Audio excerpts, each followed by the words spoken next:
서울의 심장부. 부와 명성의 상징인 엘리시안 백화점, VVIP 라운지는 언제나처럼 고요한 기품을 내뿜고 있었다. 바닥에는 최고급 대리석이 깔려 있었고, 은은한 조명은 진열된 보석과 시계들을 더욱 찬란하게 비추었다. 공기 중에는 값비싼 향수와 갓 내린 커피의 향이 뒤섞여 현실과는 다른 세계에 와 있는 듯한 착각을 불러일으켰다. 이곳의 고객들은 하나같이 머리부터 발끝까지 명품으로 치장한 채 나지막한 목소리로 대화를 나누거나 무심한 표정으로 쇼핑을 즐기고 있었다. 그 평화로운 정적을 깨고 한 여성이 라운지 안으로 들어섰다. 그녀의 등장은 마치 잘 짜인 연극에 난입한 불청객 같았다. 색이 바랜 청바지와 평범한 흰색 티셔츠. 그리고 어깨에는 낡은 캔버스 가방을 메고 있었다. 화장기 없는 얼굴은 무표정했고 질끈 묶은 머리카락은 이곳의 화려함과는 전혀 어울리지 않았다. 그녀의 이름은 강유진. 국가 반부패 수사팀의 비공식 에이스였지만 지금 그녀의 모습은 그저 길을 잃은 행인에 불과했다. 라운지 중앙에 서서 고객들을 응대하던 박서연 매니저의 눈썹이 미세하게 찌푸려졌다. 그녀는 엘리시안 VVIP, 라운지의 스타 판매원이자 자부심의 화신이었다. 완벽하게 세팅된 헤어스타일, 빈틈없는 메이크업, 그리고 몸에 꼭 맞는 명품 브랜드의 유니폼까지. 그녀는 이곳의 품격을 대변하는 존재였다. 그녀는 한눈에 강유진이 이곳에 속한 사람이 아니라는 것을 알아차렸다. 저런 차림으로 이곳에 들어올 수 있었던 것 자체가 의아할 따름이었다. 박서연은 다른 고객들이 불쾌감을 느끼기 전에 상황을 정리해야겠다고 판단했다. 그녀는 특유의 우아한 걸음걸이로 유진에게 다가갔다. 입계는 직업적인 미소를 띠고 있었지만 눈에는 차가운 경계심이 서려 있었다. 고객님, 혹시 찾으시는 매장이 있으신가요? 1층 안내 데스크에서 도와드릴 수 있을 텐데요. 그 말에는 이곳은 당신이 있을 곳이 아니라는 무언의 압력이 담겨 있었다. 다른 고객들의 시선이 서서히 두 사람에게로 쏠리기 시작했다. 강유진은 박서연의 의도를 모를 리 없었다. 오히려 그녀는 이 순간을 기다렸다.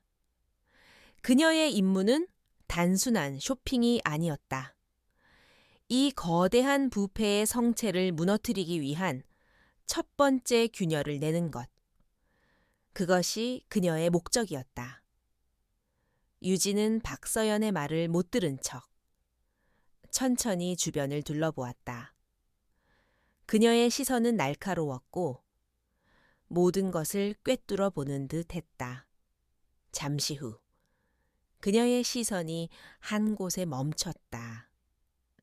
세계적인 명품 시계 브랜드의 쇼케이스였다. 유진이 그쪽으로 발걸음을 옮기자 박서연은 재빨리 그녀의 앞을 막아섰다. 이번에는 목소리에 노골적인 짜증이 섞여 있었다. 고객님, 이쪽은 저희 VVIP 고객들을 위한 공간입니다. 혹시 약속이 있으시다면 성함을 말씀해 주시겠어요? 그녀의 태도는 유진을 잠재적인 도둑이나 정신이 이상한 사람으로 취급하는 듯했다. 주변에서는 작은 수군거림이 들려왔다. 어머, 저 여자 누구야? 경비원들은 뭘 하는 거지? 유진은 그제야 박서연에게 시선을 돌렸다. 그녀의 눈은 깊고 고요해서 오히려 상대방을 압도하는 힘이 있었다. 약속은 없습니다. 그냥 물건을 좀 보려고요. 유진의 차분한 대답에 박서연은 어이가 없다는 듯 허수음을 쳤다. 고객님. 이곳의 상품들은 고객님의 예상과는 맞지 않을 수 있습니다. 지하 1층이나 영패션관에 가시면 합리적인 가격에 좋은 상품들이 많이 지지 있습니다. 그것은 조언을 가장한 명백한 모욕이었다. 그 순간 라운지에 있던 모든 사람들의 관심이 두 사람에게 집중되었다. 마치 연극의 한 장면처럼 무대 중앙에 선 두 여배우와 그들을 지켜보는 관객들의 구도가 만들어졌다. 유진은 이 모든 상황을 계산하고 있었다. 더 많은 사람들이 볼수록 더 큰 파장을 일으킬 수 있었다. 그녀의 계획에서 이 공개적인 굴욕은 필수적인 요소였다. 그래야만 목표물이 방심하고 스스로 모습을 드러낼 테니까. 유진은 아무런 감정의 동요도 보이지 않은 채 쇼케이스를 향해 손가락을 뻗었다. 그녀의 손가락이 가리킨 곳에는 아에설레드 크로노스 리미티드 에디션이라는 이름표가 붙은 시계가 놓여 있었다. 전 세계에 단 5점만 존재하는 모델로 그 가치는 웬만한 집 한 채 값과 맞먹었다. 저 시계를 보고 싶군요. 유진의 목소리는 나지막했지만 라운지 전체에 선명하게 울려 퍼졌다. 박서연의 얼굴에 떠올랐던 조롱의 미소가 순간 굳어졌다. 그녀는 자신의 귀를 의심했다. 감히 저런 행사액을 한 여자가 에설레드, 크로노스를 입에 올리다니. 그것은 신성모독에 가까운 일이었다.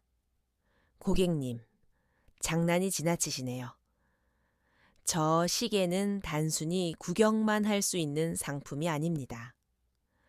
정말 구매 의사가 있는 분들께만 특별히 보여드리는 제품입니다. 그녀는 유진을 내쫓기 위해 더욱 강하게 나갔다. 하지만 유진은 물러서지 않았다. 그녀는 오히려 한 걸음 더 다가가 쇼케이스 유리에 손을 댔다. 구매할 겁니다. 그 단호한 한마디에 주변은 더욱 소란스러워졌다. 사람들은 이제 노골적으로 비웃음을 터뜨리거나 혀를 차기 시작했다. 박서연은 이제 인내심의 한계를 느끼고 있었다. 그녀는 보안팀을 부르기 위해 이니어의 손을 가져가려 했다. 바로 그때 유진이 나지막이 다시 입을 열었다. 규정상 고객이 구매 의사를 밝혔는데도 상품을 보여주지 않는 것은 판매 거부에 해당되지 않나요? 엘리시안의 서비스 정책이 언제부터 그렇게 바뀌었지요? 박서연은 순간 말문이 막혔다. 유진의 말은 정확히 회사의 규정을 짚고 있었다. 당황한 기색이 얼굴에 스쳐 지나갔다. 그녀는 잠시 고민하다가 이내 결심한 듯 비아냥거리는 말투로 말했다. 알겠습니다. 고객님, 보여드리죠. 하지만 잠시 후에 그냥 구경만 한 것이라고 말씀하시면 곤란합니다. 그녀는 이 여자가 결국 망신만 당하고 물러날 것이라고 확신했다. 그리고 그 과정을 모든 사람이 지켜보게 만들어 다시는 이런 불청객이 나타나지 않도록 본보기를 보여줄 생각이었다. 박서연은 특수 장갑을 끼고 비밀번호를 입력한 뒤 쇼케이스를 열었다. 짙은 벨벳 위에 놓인 에설레드 크로노스가 영롱한 빛을 발했다. 시계는 섬세한 세공과 다이아몬드로 장식되어 있었고 그 자체로 하나의 예술 작품이었다. 박서연은 시계를 조심스럽게 꺼내 유진의 눈앞에 내밀었다. 보시죠. 고객님, 만족하셨습니까? 그녀의 목소리에는 승리감마저 서려 있었다. 이제 곧 이 여자는 가격을 듣고 기겁하며 도망칠 터였다. 유진은 시계를 잠시 바라보았다. 그녀의 눈빛은 시계의 아름다움을 감상하는 것이 아니라 무언가를 확인하는 듯했다. 시계 뒷면에 새겨진 고유 시리얼 넘버. 그녀의 목표물과 연결된 바로 그 번호였다. 확인이 끝나자 유진은 고개를 끄덕였다. 좋군요. 이걸로 하죠. 그리고는 아무렇지 않게 덧붙였다. 결제는 어디서 하면 됩니까? 라운지의 공기는 그 순간 얼어붙었다. 박서연은 물론이고 주변에서 구경하던 사람들 모두가 자신의 귀를 의심했다. 방금 전까지 모욕과 경멸의 대상이었던 여자가 농담처럼 세계에서 가장 희귀한 시계 중 하나를 사겠다고 말하고 있었다. 박서연은 잠시 멍하니 서 있다가 이내 정신을 차리고 억지 미소를 지었다. 네, 고객님, 이쪽으로 오시죠. 그녀는 유진을 결제 데스크로 안내하며 이 모든 것이 곧 끝날 우스꽝스러운 소동이라고 스스로를 다독였다. 결제 데스크 앞에 선 유진은 낡은 캔버스 가방에서 작은 카드 지갑을 꺼냈다. 그 안에서 나온 것은 아주 평범해 보이는 검은색 카드 한 장이었다. 카드에는 은행 로고도 번호도 심지어 소유자의 이름조차 적혀 있지 않았다. 오직 눈에 잘 띄지도 않는 작은 문양 하나가 새겨져 있을 뿐이었다. 박서연은 그 카드를 건네받으며 속으로 비웃었다. 이런 장난감 같은 카드로 1억 원이 결제될 리가 없었다. 박서연은 일부러 모든 사람이 볼 수 있도록 과장된 동작으로 카드를 단말기에 꽂았다. 그리고는 유진에게 말했다. 고객님, 금액은 총 1억 원입니다. 비밀번호를 입력해 주세요. 그녀의 목소리는 친절했지만 그 안에는 이제 당신의 쇼는 끝났어 라는 조롱이 담겨 있었다. 모든 사람들의 시선이 유진의 손가락과 단말기의 작은 화면에 고정되었다. 유진은 아무런 망설임 없이 익숙한 동작으로 비밀번호 4자리를 눌렀다. 삐삐하는 짧은 소리와 함께 단말기 화면에 메시지가 떴다. 사람들은 숨을 죽였다. 박서연은 한도 초과나 사용 불가 카드라는 메시지가 뜨기를 기대하며 화면을 노려보았다. 그러나 화면에 나타난 것은 그녀의 예상을 완전히 빗나간 단어들이었다. 일시불 승인 더 백관계 흥gen지는 그 순간 VVIP 라운지를 지배하던 미세한 소음들이 모두 사라졌다.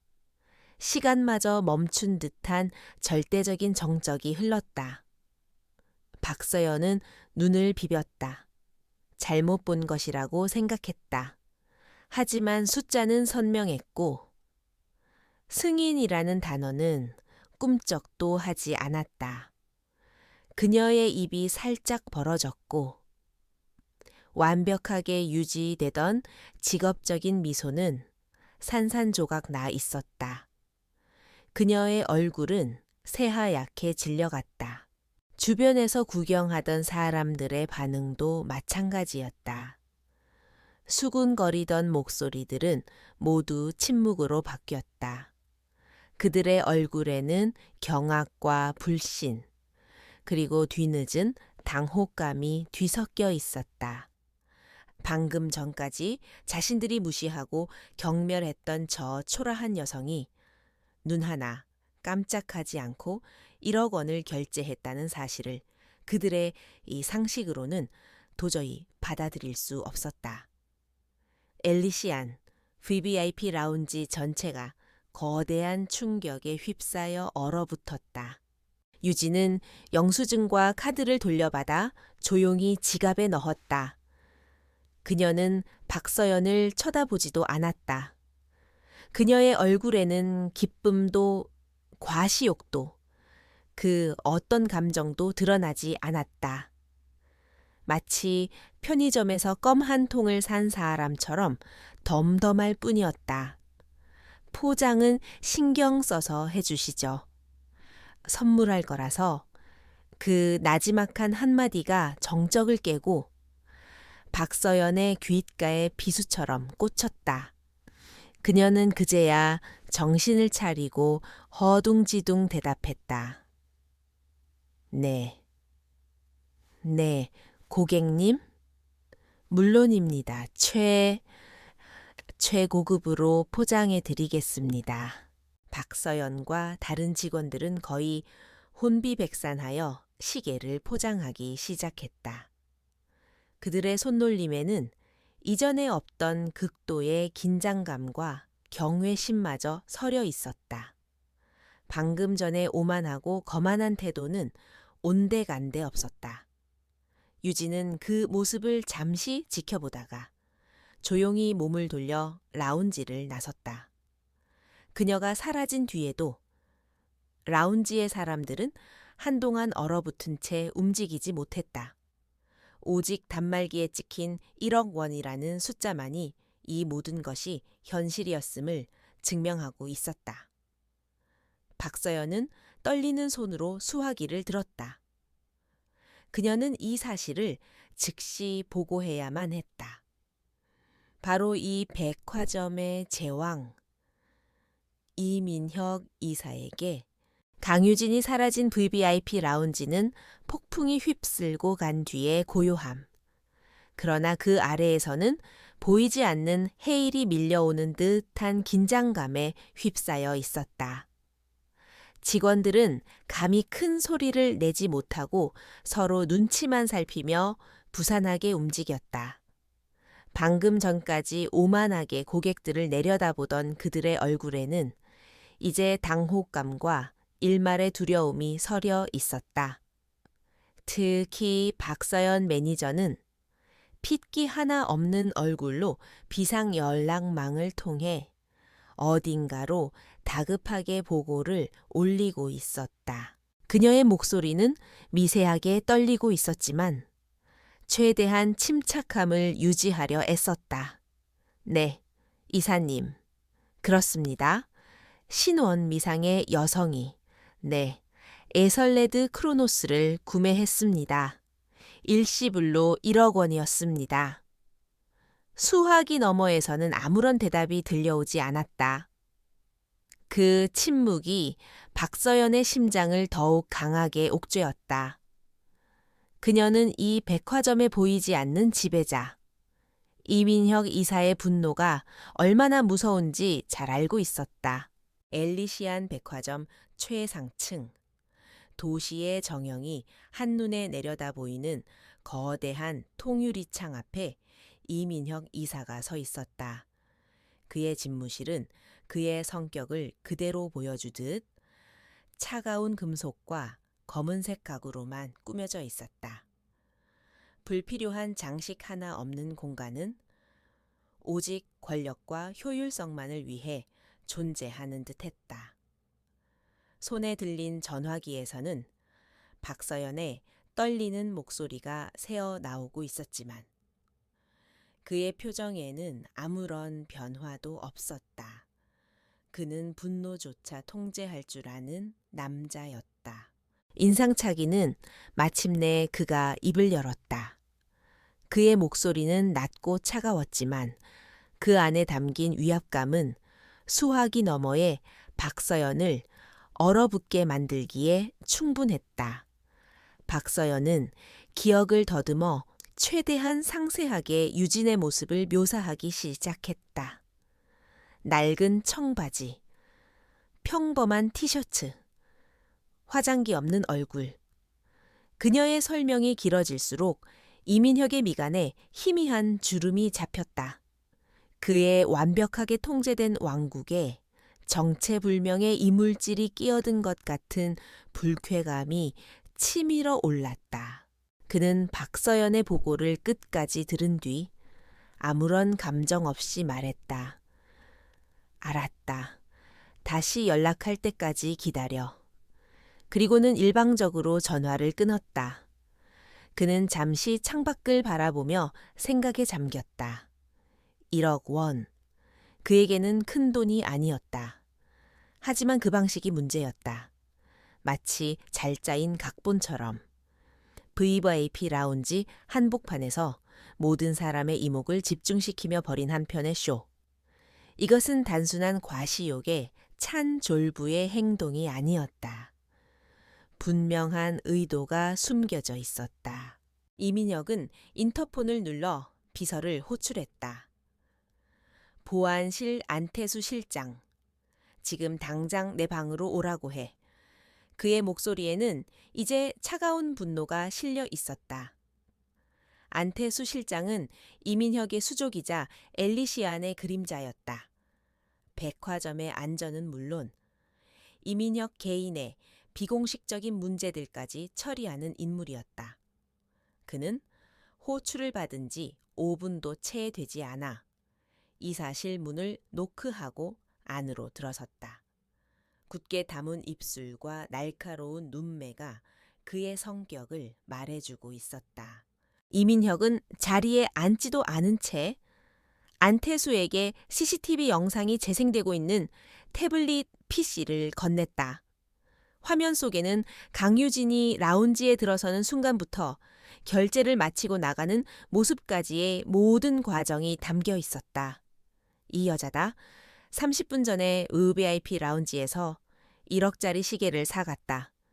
지금부터 이 여자의 모든 것을 알아내. 이름, 나이, 직업, 자금 출처, 그리고 왜 우리 백화점에 나타났는지까지, 먼지 한 톨까지 전부 다. 안태수는 말없이 고개를 끄덕이고는 태블릿을 받아들었다. 그는 이민혁의 명령이 어떤 의미인지 잘 알고 있었다. 합법적인 수단과 불법적인 수단을 가리지 말고 무슨 수를 써서든 목표물의 정체를 밝혀내라는 뜻이었다. 그는 곧바로 보안 통제실로 내려가 자신의 팀원들을 소집했다. 거대한 스크린 위로 강유진의 얼굴이 클로즈업되었다. 모든 데이터베이스를 돌려 안면 인식 시스템, 금융거래 내역, 통신 기록, 동원할 수 있는 모든 자원을 총동원해서 이 여자를 찾아. 보안팀은 일사불란하게 움직이기 시작했다. 그들은 서울시 전역의 CCTV와 연계된 최첨단 안면 인식 시스템을 가동했고 금융권의 내부 정보망에 접속을 시도했다. 하지만 시간만 흐를 뿐 결과는 나오지 않았다. 강유진의 얼굴은 그 어떤 데이터베이스에서도 일치하는 인물을 찾아내지 못했다. 그녀는 마치 이 세상에 존재하지 않는 유령 같았다. 가장 큰 문제는 그녀가 사용한 검은색 카드였다. 그 카드는 추적이 불가능한 특수 제작 카드였다. 한편 엘리시안 백화점에서 몇 블록 떨어진 낡은 오피스텔의 한 사무실. 강유진은 방금 구매한 에설레드 크로노스 시계를 책상 위에 올려놓고 있었다. 그녀의 주변 환경은 백화점의 화려함과는 극명한 대조를 이루었다. 낡은 책상과 의자, 그리고 벽면을 가득 채운 복잡한 관계도와 사건 파일들. 이곳이 바로 국가반부패 수사팀의 비밀 아지트 중 하나였다. 그녀는 겉옷을 벗고 평범한 사무원처럼 보이는 안경을 썼다. 그녀는 작은 특수 장비를 꺼내 시계에 연결했다. 곧 모니터 화면에 복잡한 코드와 데이터들이 떠오르기 시작했다. 그녀가 구매한 시계는 단순한 사치품이 아니었다. 그것은 이민혁의 밀수 조직이 자금 세탁의 증표로 사용하는 물건 중 하나였다. 시계 내부에는 특수한 인식 칩이 내장되어 있었고, 유진은 그 칩의 고유 신호를 스캔하여 그들의 내부 네트워크에 접근할 수 있는 키를 얻어낸 것이다. 그녀의 공개적인 구매 행위는 잠자는 뱀의 머리를 건드리는 것과 같았다. 이제 이민혁은 분명히 그녀의 정체를 파악하기 위해 혈안이 되어 움직일 것이다. 그의 네트워크가 움직이면 그들의 움직임이 데이터로 기록될 것이고, 그것이 바로 유진과 그녀의 팀이 노리는 바였다. 그녀는 상대방을 완벽하게 속이기 위해 스스로 미끼가 된 것이다. 모니터를 바라보는 그녀의 눈이 날카롭게 빛났다. 첫 번째 단계는 성공적이었다. 그때 보안 처리된 통신 장비에서 조용한 신호음이 울렸다. 유진은 헤드셋을 꼈다. 강 팀장님, 미끼를 물었습니까? 수화기 너머로 젊고 유능해 보이는 남자의 목소리가 들려왔다. 그는 팀의 정보 분석을 담당하는 김진우 요원이었다. 유진은 담담하게 대답했다. 문 것 같다. 지금쯤 내 뒷조사를 하느라 정신이 없을 거야. 엘리시안 내부망 트래픽의 특이사항은 예상대로입니다. 보안팀을 중심으로 비정상적인 데이터 조회 요청이 폭주하고 있습니다. 저희가 심어놓은 유령 신원 쪽으로 유도하고 있습니다. 김 요원의 목소리에는 약간의 흥분이 섞여 있었다. 그들은 이민혁이 파고들 함정을 미리 파놓았던 것이다. 이민혁의 보안팀이 유진의 신원을 추적하면 할수록 그들은 유진의 팀이 만들어 놓은 거짓 정보의 늪에 빠지게 될 터였다. 유진은 작전이 계획대로 진행되고 있음을 확인하고 짧게 지시를 내렸다. 계속 감시해. 그리고 이민혁의 개인적인 움직임도 놓치지 마. 분명히 다른 라인을 가동할 테니까 그녀는 이민혁이 공식적인 보안팀만으로는 만족하지 못할 것이라고 확신했다. 그는 더 어둡고 깊은 곳에 연결된 자신만의 손발을 움직여 그녀의 정체를 캐내려 할 것이다. 그리고 그것이 바로 그녀가 원하는 두 번째 단계였다. 다시 이민혁의 집무실. 1시간이 넘게 흘렀지만 안태수 실장에게서는 아무런 보고도 올라오지 않고 있었다. 이민혁의 인내심이 서서히 바닥을 드러내고 있었다. 그는 초조하게 방 안을 서성였다. 그의 완벽한 통제해에 있어야 할 엘리시안에서 그의 허락 없이 이런 일이 벌어졌다는 사실 자체가 그에게는 참을 수 없는 모욕이었다. 그 여자는 대체 누구이며 무슨 꿍꿍이로 이런 짓을 벌인 것일까? 경쟁사의 사주를 받은 것일까? 아니면 경찰이나 검찰 쪽의 함정 수사일까? 마침내 집무실 문이 열리고 안태수가 굳은 표정으로 들어왔다. 그는 이민혁 앞에 서서 고개를 숙였다. 죄송합니다. 이사님, 아무것도 나오지 않았습니다. 이민혁의 눈빛이 싸늘하게 변했다. 아무것도 그게 무슨 말이지? 안태수는 침을 삼키며 보고했다. 안면 인식, 금융기록, 통신기록. 어디에서도 저 여자의 흔적을 찾을 수 없었습니다. 마치 유령 같습니다. 이민혁은 대답 대신 책상 위에 있던 값 비싼 크리스탈 재떨이를 집어 벽에 던져버렸다. 재떨이는 요란한 소리를 내며 산산조각 났다. 무능한 놈들, 대한민국에서 내 허락 없이 유령 행세를 할 수 있는 인간은 없어. 찾아내, 무슨 수를 써서라도 반드시 찾아내. 그의 분노에 찬 외침이 집무실을 울렸다. 안태수는 감히 아무 말도 하지 못하고 고개만 숙이고 있었다. 이민혁은 거친 숨을 몰아쉬며 다시 창가로 다가갔다. 그의 눈에는 이제 단순한 의심과 분노를 넘어선 일종의 집착이 번지고 있었다. 정체불명의 그 여자는 그의 자존심에 상처를 입혔고 그의 왕국에 도전했다. 그는 결코 이것을 용납할 수 없었다. 그는 자신의 권력과 부를 총동원해서라도 반드시 그 여자의 가면을 벗겨내고 감히 자신에게 도전한 대가를 치르게 할 것이라고 다짐했다. 도시의 불빛이 그의 차가운 눈동자에 비치며 섬뜩한 빛을 발했다. 보이지 않는 전쟁의 서막이 올랐다. 비밀 아지트의 공기는 무겁고 밀도가 높았다. 벽면을 가득 채운 모니터에서는 엘리시안 백화점의 내부 구조도와 실시간 데이터 흐름이 복잡한 빛을 발하고 있었다. 강유진은 이제 수사팀장으로서의 본 모습으로 돌아와 있었다.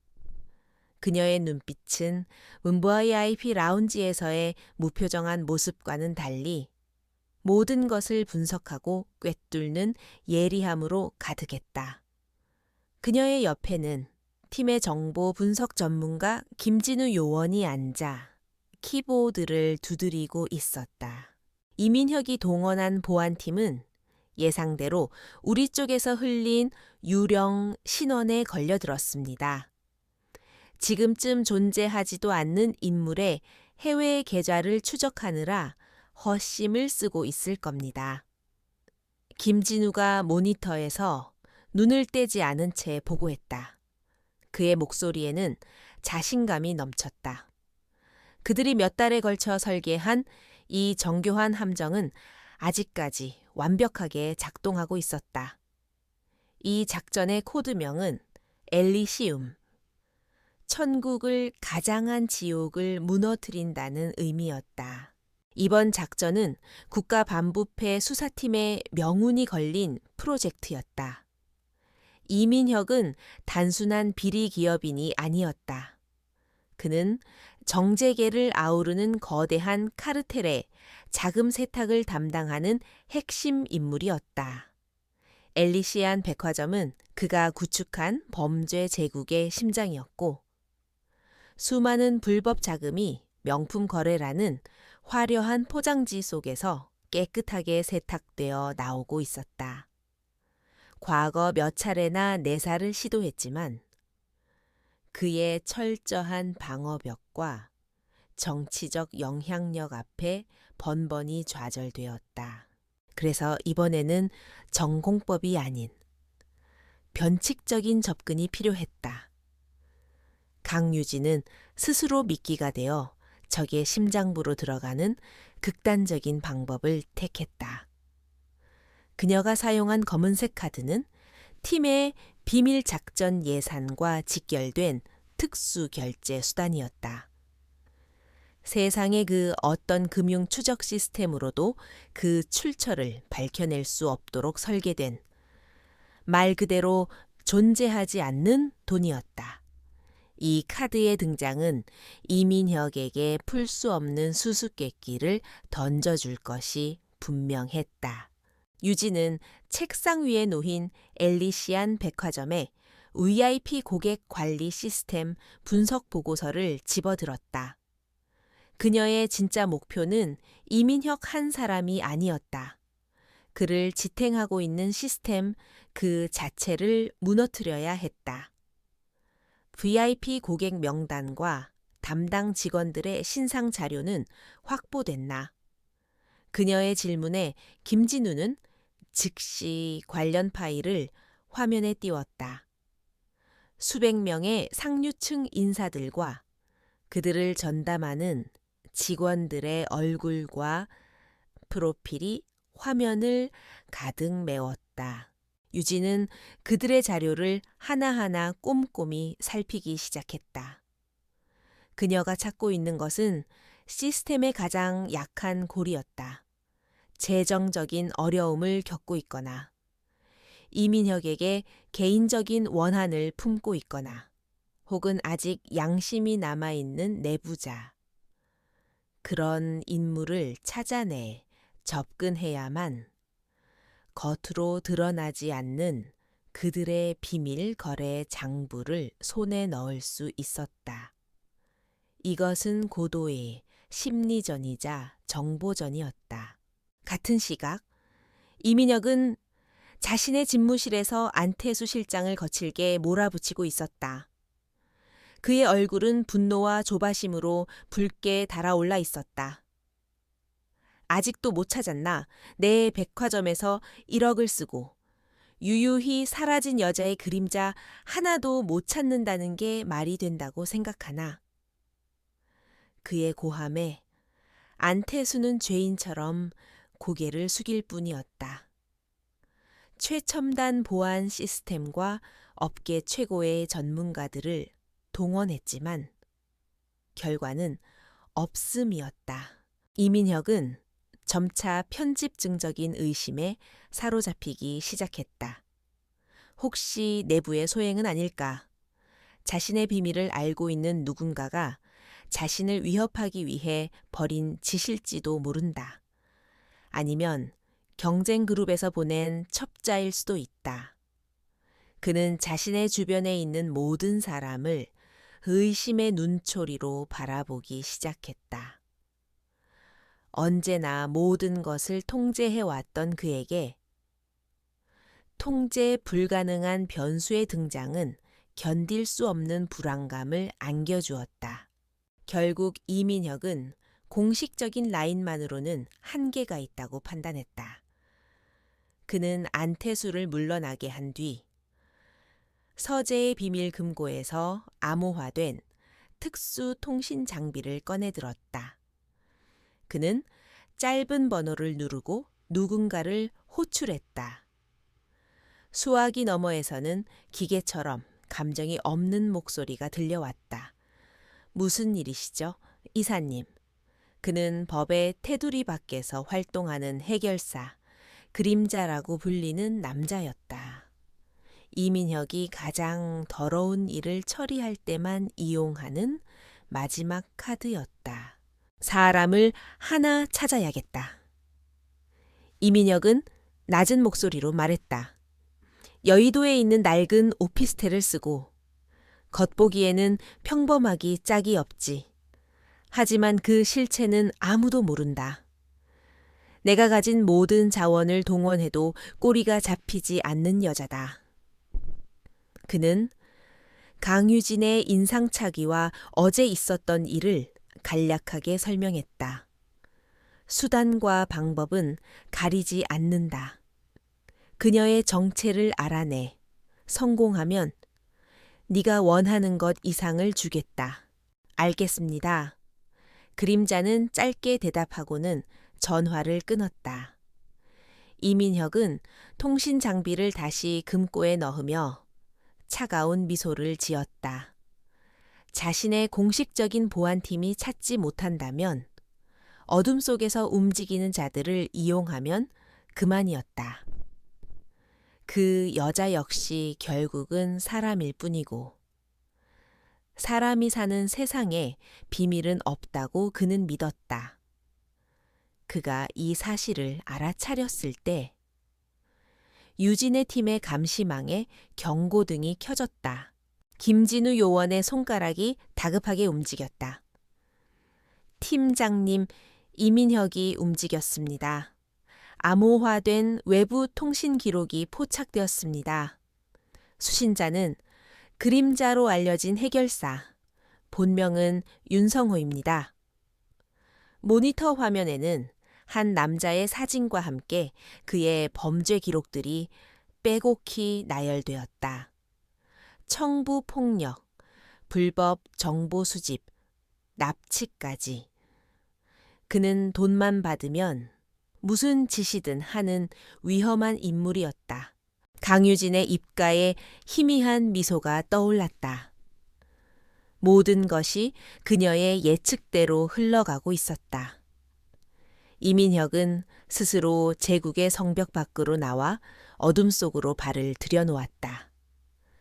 그것은 그가 불안하고 초조하다는 증거이자 이제부터 본격적인 실수를 저지를 것이라는 신호였다. 잘됐군. 이제 판이 더 재미있어지겠어. 윤성호의 움직임을 집중 감시해.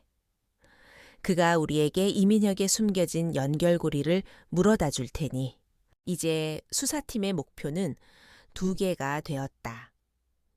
이민혁의 공식적인 네트워크를 흔들면서 동시에 그가 고용한 그림자를 역추적하여 그의 비공식적인 범죄 조직까지 일망타진하는 것.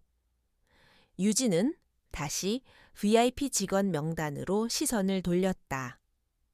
수많은 얼굴들 사이를 훑어내리던 그녀의 손가락이 한 사람의 프로필 위에서 멈췄다.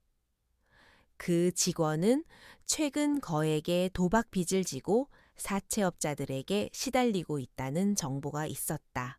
그녀의 이름은 오수진. VVIP 라운지에서 박서연 다음으로 높은 실적을 올리는 직원이지만 화려한 겉모습 뒤에는 절박한 사정이 숨겨져 있었다. 그녀는 이민혁의 신임을 얻고 있으면서도 동시에 그를 두려워하고 있었다. 강유진은 확신했다. 그녀가 바로 이 견고한 성벽을 무너뜨릴 첫 번째 균열이 될 것이다. 유진은 김진우 요원을 돌아보며 나지막이 말했다. 오수진 대리와 접촉할 준비를 해. 이제 우리가 말을 움직일 차례야. 비밀 아지트의 모니터 불빛이 승리를 예감하는 듯 그녀의 결의에 찬 얼굴을 비추고 있었다. 며칠 후 강유진의 비밀 아지트로 예고 없이 배달된 물건이 있었다. 그것은 단순한 편지나 소포가 아니었다. 짙은 남색 벨벳 상자 안에는 수작업으로 제작된 고급 종이에 금박으로 문양이 새겨진 초대장 한 장이 고이 놓여 있었다. 엘리시안의 밤이라는 이름의 비공개 파티 초대장이었다. 주최자는 다름 아닌 이민혁 이사. 초대된 손님은 그가 직접 선별한 극소수의 VVIP뿐이었다. 김진우 요원이 초대장을 특수 스캐너로 분석하며 말했다. 지문이나 추적 장치는 없습니다. 종이 재질이나 잉크 성분도 시중에서 구할 수 없는 특제품입니다. 자신들의 폐쇄적인 세계를 과시하려는 의도가 다분합니다.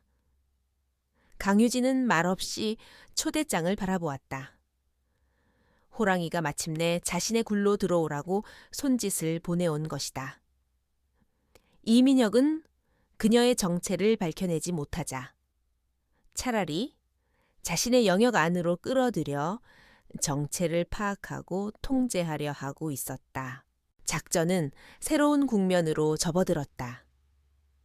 유진은 이제 수사관 강유진의 가면을 벗고 또 다른 완벽한 가면을 써야 했다. 그녀의 새로운 신분은 헬레나 강, 해외에서 활동하는 베일에 쌓인 미술품 딜러이자 큰손 투자자였다. 팀은 며칠 밤낮으로 그녀를 위한 완벽한 배경을 만들어냈다. 존재하지 않는 해외 법인, 조작된 거래 내역, 그리고 사교계 인물, 몇몇의 입에서 흘러나올 그녀에 대한 그럴듯한 소문까지 모든 것이 치밀하게 준비되었다. 파티 당일 저녁, 강유진은 완전히 다른 사람으로 변해 있었다. 낡은 청바지와 티셔츠 차림은 온데간데 없었다. 몸의 곡선을 우아하게 드러내는 짙은 녹색의 실크 드레스. 그리고 목에는 그녀가 구매했던 1억 원짜리 시계 대신 그와 비슷한 가치의 다이아몬드 목걸이가 반짝이고 있었다. 최소한의 화장으로도 그녀의 이목구비는 뚜렷했고 자연스럽게 흘러내리는 긴 머리는 신비로운 분위기를 더했다. 그녀는 이제 어엿한 상류층의 일원이었다. 파티가 열리는 장소는 엘리시안 백화점 꼭대기에 위치한 이민혁의 개인적인 공간인 펜트하우스였다. 입구에서부터 삼엄한 경비가 펼쳐졌고 초대장에 내장된 칩을 통해서만 입장이 가능했다. 안으로 들어서자 화려함의 극치를 보여주는 공간이 나타났다. 천장에는 거대한 샹들리에가 빛나고 있었고 한쪽 벽면 전체는 서울의 야경을 담은 통유리로 되어 있었다. 재계 총수, 유력 정치인, 톱스타 연예인 등 대한민국의 최상류층 인사들이 샴페인 잔을 들고 담소를 나누고 있었다.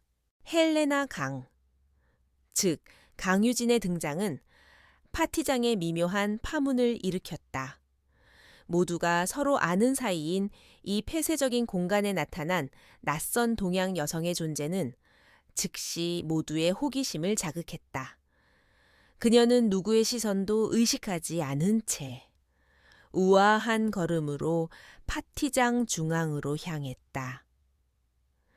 그녀의 당당하면서도 어딘가 거리를 두는 듯한 태도는 사람들의 궁금증을 더욱 증폭시켰다. 그때 파티의 주최자인 이민혁이 그녀에게 다가왔다. 그는 완벽하게 재단된 턱시도를 입고 있었고 얼굴에는 사람을 끌어당기는 매력적인 미소를 띠고 있었다.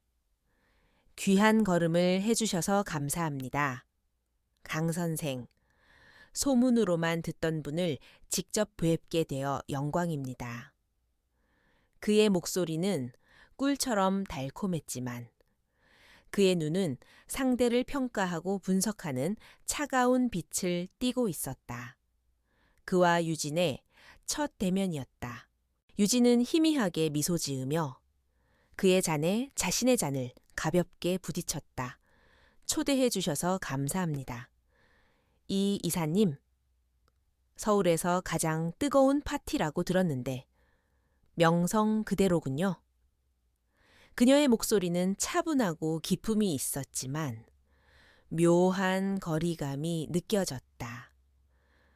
그녀는 의도적으로 자신에 대한 정보를 거의 노출하지 않으며 이민혁이 대화를 주도하도록 유도했다. 심리전은 이미 시작되고 있었다. 이민혁은 그녀의 정체를 파헤치기 위해 교묘한 질문들을 던졌다. 주로 어떤 분야에 관심이 많으신지 여쭤봐도 되겠습니까? 최근 유럽 미술 시장이 여러모로 흥미롭던데요. 그는 그녀가 정말 미술품 딜러가 맞는지 떠보려 했다. 유진은 그의 의도를 간파하고 팀이 준비해준 시나리오대로 능숙하게 대답했다. 미술품은 제게 영감을 주죠. 하지만 요즘 제 마음을 끄는 건 영감보다는 안전한 가치입니다. 변하지 않는 것들이요. 그녀는 안전한 가치라는 단어에 힘을 주어 말했다. 그것은 거액의 자금을 세탁하거나 숨기려는 사람들이 가장 선호하는 표현이었다. 그녀는 이민혁에게 미끼를 던진 것이다.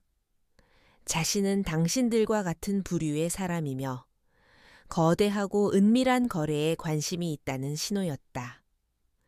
이민혁의 눈이 순간 번뜩였다. 그는 그녀가 보통 내기가 아니라는 것을 직감했다. 호기심과 경계심이 그의 마음속에서 동시에 피어올랐다. 유진은 이민혁과의 대화를 자연스럽게 마무리하고 다른 사람들 속으로 섞여 들어갔다. 그녀의 임무는 이제부터 시작이었다. 그녀는 칵테일을 마시고 가벼운 농담을 던지면서도 모든 신경을 곤두세워 주변의 대화를 수집하고 인물들의 관계를 파악했다. 그녀의 귀에는 미세한 음성 증폭 장치가 숨겨져 있었고 눈은 모든 것을 기록하는 카메라와 같았다. 저쪽에서 대화하는 국회의원과 건설사 사장, 그리고 그들의 대화에 등장하는 의심스러운 개발 프로젝트 이름. 모든 것이 그녀의 머릿속에 기록되었다. 파티가 한창 무르익을 무렵 유진은 한쪽 구석에서 낯익은 얼굴을 발견했다. 이민혁이 고용한 해결사, 그림자 윤성호였다. 그는 다른 손님들과 떨어진 곳에서 경호원처럼 서 있었지만 그의 시선은 줄곧 유진을 향해 있었다. 두 사람의 눈이 허공에서 마주쳤다. 윤성호의 눈에는 놀라움과 당혹감이 스쳐 지나갔다. 낡은 오피스텔에서 수사하던 초라한 여자가 지금은 대한민국 최상류층 파티의 주인공처럼 빛나고 있었으니 말이다. 유진은 그를 향해 조용히 고개를 까딱였다. 그것은 조롱도 위협도 아닌 나는 네가 누군지 알고 있다는 명백한 신호였다. 윤성호는 순간 등골이 서늘해지는 것을 느꼈다. 자신이 사냥꾼인 줄 알았는데 어쩌면 자신이야말로 거대한 덫에 걸려든 사냥감일지도 모른다는 생각이 들었다. 그는 조용히 이민혁에게 다가가 무언가를 보고했다. 이민혁의 표정이 더욱 복잡 미묘하게 변하는 것을 유진은 놓치지 않았다. 파티가 끝날 무렵 이민혁이 다시 유진에게 다가왔다. 이번에 그의 얼굴에서는 가면 같은 미소가 사라져 있었다. 대신 진지하고 사업적인 표정이 자리 잡고 있었다. 헬레나 강 선생, 잠시 따로 뵐 수 있겠습니까? 선생께서 말씀하신 안전한 가치에 대해 저도 관심이 많아서요. 마침내 호랑이가 본색을 드러낸 것이다. 그는 유진을 자신의 사업 파트너로 끌어들일지 아니면 적으로 간주하고 제거할지 저울질하고 있었다. 유진은 잠시 그의 눈을 똑바로 쳐다보다가 이내 신비로운 미소를 지으며 대답했다. 좋습니다. 이사님, 흥미로운 대화가 될 것 같군요. 그녀는 그의 제안을 받아들였다. 작전의 두 번째 단계, 적의 심장부로 직접 들어가는 문이 열리는 순간이었다. 파티장의 소음과 음악 소리가 멀어지는 듯했다. 이제부터는 한치의 실수도 용납되지 않는 위험한 게임이 시작될 것이었다. 그녀는 기꺼이 그 호랑이 굴로 들어갈 준비가 되어 있었다. 이민혁은 강유진을 이끌고 파티의 소음으로부터 멀어졌다. 그들은 하객들의 눈에 띄지 않는 전용 엘리베이터를 타고 펜트하우스의 가장 깊숙한 곳, 그의 개인 집무실로 향했다. 문이 열리자 이전보다 더 깊은 적막과 위압감이 유진을 감쌌다. 사무적인 가구들 외에 벽면에는 주인의 취향을 보여주는 고가의 현대 미술 작품들이 걸려 있었다. 하지만 유진의 눈에는 그것들이 예술이 아닌 부와 비밀을 감추기 위한 장치로 보일 뿐이었다. 이민혁은 그녀를 최고급 가죽 소파에 앉히고는 맞은편에 앉았다. 그는 더 이상 파티장에서의 가식적인 미소를 짓지 않았다. 대신 사업가의 냉철하고 탐색적인 눈빛으로 그녀를 바라보았다. 헬레나 강 선생, 당신 같은 분이 갑자기 서울에 나타난 이유가 궁금하군요. 당신 정도의 자금력과 정보를 가진 사람이라면 굳이 이 작은 나라에 관심을 가질 이유가 없을 텐데요. 그는 단도직입적으로 본론을 꺼냈다. 유진은 그의 의도를 즉시 파악했다. 이것은 신뢰를 쌓기 위한 대화가 아니라 상대를 떠보기 위한 신문이었다. 그녀는 여유로운 자세를 무너뜨리지 않고 다리를 꼬았다. 세상이 좁다고 생각하지 않으십니까? 이사님 기회는 어디에나 있는 법이죠. 특히 남들의 눈에 잘 띄지 않는 곳에요. 저는 시끄러운 시장보다는 조용한 항구를 선호하는 편입니다. 그녀는 그의 용어인 대체 투자나 자산 관리 대신 자신만의 은유로 대답했다. 그녀의 대답은 이민혁을 만족시키면서도 동시에 더욱 의심하게 만들었다. 그녀는 자신들이 사용하는 암묵적인 언어를 이해하고 있었다. 하지만 그녀의 정체는 여전히 안개 속에 가려져 있었다. 대화가 오가는 동안 유진의 눈은 쉴 새 없이 집무실 내부를 스캔하고 있었다. 그녀의 팀이 사전에 확보한 설계도와 실제 공간을 비교하며 보안 카메라의 사각지대와 의심스러운 지점들을 확인했다. 그녀의 시선이 한 곳에 머물렀다. 거대한 추상화 뒤쪽 벽이었다. 이제 행동에 나서야 할 때였다. 유진은 자리에서 일어서며 와인잔을 들고 창가로 다가가는 척했다. 그리고 이민혁이 잠시 방심한 틈을 타 발을 살짝 헛디디는 신용을 하며 들고 있던 와인잔을 자신의 드레스 위로 쏟았다. 붉은 와인이 값비싼 녹색 실크 드레스를 순식간에 적셨다. 어머나, 죄송합니다. 제가 실수를?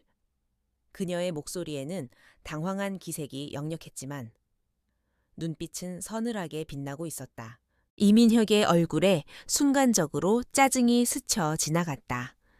하지만 그는 곧 VVIP를 대하는 태도로 돌아왔다. 괜찮습니다. 잠시만 기다리시죠. 직원을 불러서 도와드리도록 하겠습니다. 그가 인터폰을 향해 몸을 돌리는 순간 유진은 그가 기다리던 말을 꺼냈다. 아닙니다. 제가 알아서 하겠습니다. 혹시 파우더룸이 어디인지 알려주실 수 있을까요? 중요한 대화 중에 정말 죄송하게 됐습니다. 그녀는 계산된 연기를 완벽하게 해내고 있었다. 이민혁은 잠시 망설였지만 눈앞의 거물 투자자일지도 모르는 여성을 무시할 수는 없었다. 그는 직접 그녀를 안내하기 위해 자리에서 일어났다. 이쪽입니다. 그가 앞장서서 집무실 문을 열고 복도로 나서는 단 몇 초. 그것이 유진에게 허락된 모든 시간이었다. 이민혁의 등이 사라지자마자 유진은 짐승 같은 민첩함으로 움직였다. 그녀의 목표는 아까 봐두었던 거대한 추상화였다. 그녀는 그림 앞으로 다가가 프레임의 한쪽 구석을 손가락으로 가볍게 훑었다. 평범한 사람의 눈에는 보이지 않을 머리카락 굵기만 한 미세한 틈, 그리고 프레임과 벽이 맞닿는 부분의 미세한 색상 차이. 그녀의 예상이 맞았다.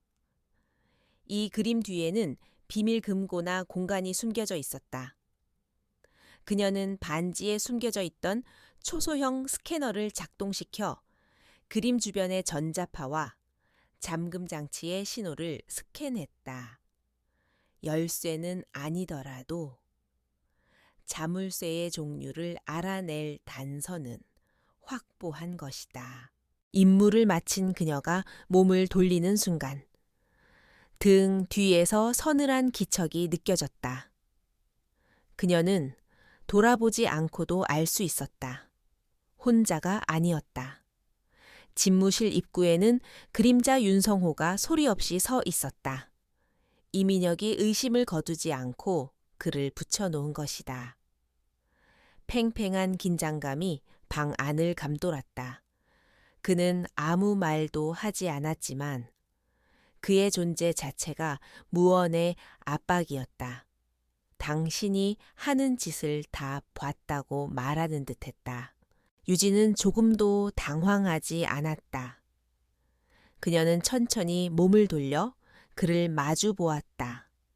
그녀의 얼굴에는 방금 전의 임무 수행에서 오는 긴장감 대신 드레스가 더러워진 것에 대한 짜증과 불쾌감만이 남아 있었다. 누구시죠? 노크도 없이 남의 사적인 공간에 들어오는 건 예의가 아니라고 배우지 못했나요?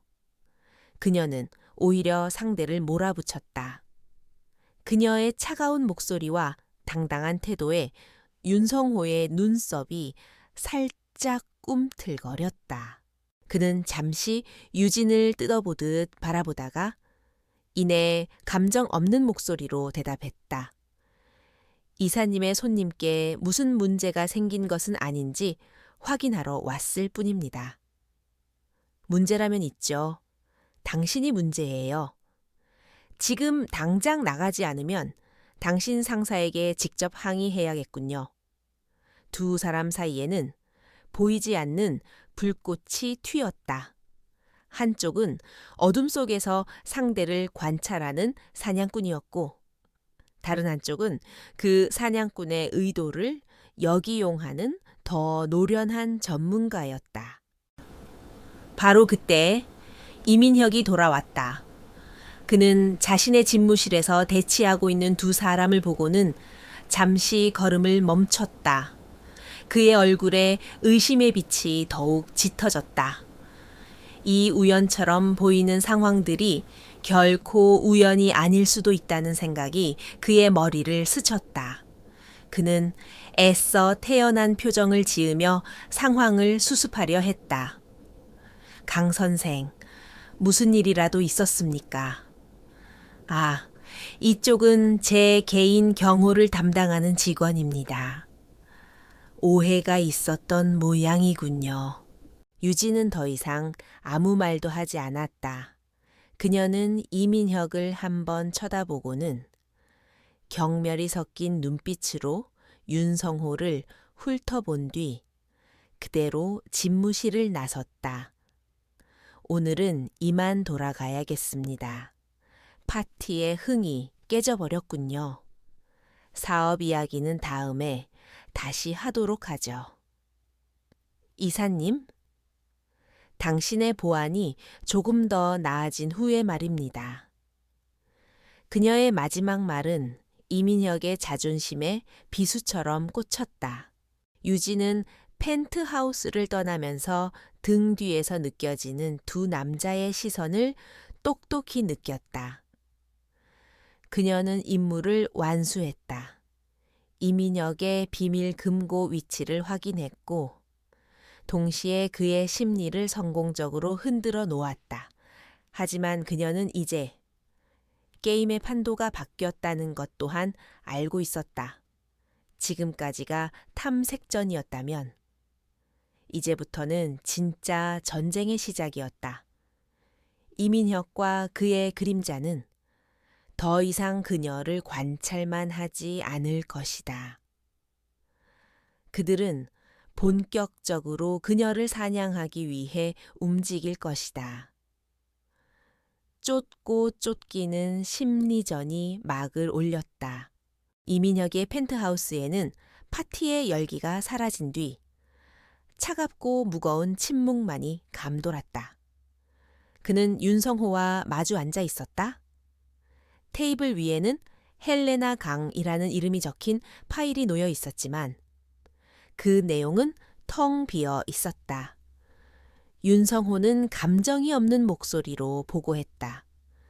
그 여자는 보통 내기가 아닙니다. 제 앞에서 조금도 흔들리지 않았습니다. 오히려 저를 시험하는 듯 했습니다.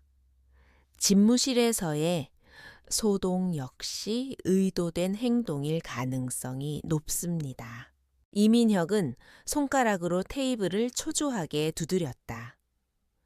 윤성호의 보고는 그의 의심을 확신으로 바꾸어 놓았다. 그 여자는 투자자가 아니었다. 그의 제국을 노리고 접근한 정체불명의 적이었다. 기다리는 것은 그의 방식이 아니었다. 그는 맹수가 먹이를 사냥하듯 먼저 덫을 놓고 상대를 궁지로 몰아넣어야 직성이 풀리는 남자였다. 그는 마침내 결심한 듯 입을 열었다. 그렇다면 우리가 먼저 판을 깔아주지. 그의 계획은 대담하고 위험했다. 진짜 자신의 불법적인 유통망 중 하나를 미끼로 사용하는 것이었다. 그는 아프리카에서 밀수입되는 분쟁 지역의 다이아몬드 거래 정보를 흘리기로 결정했다.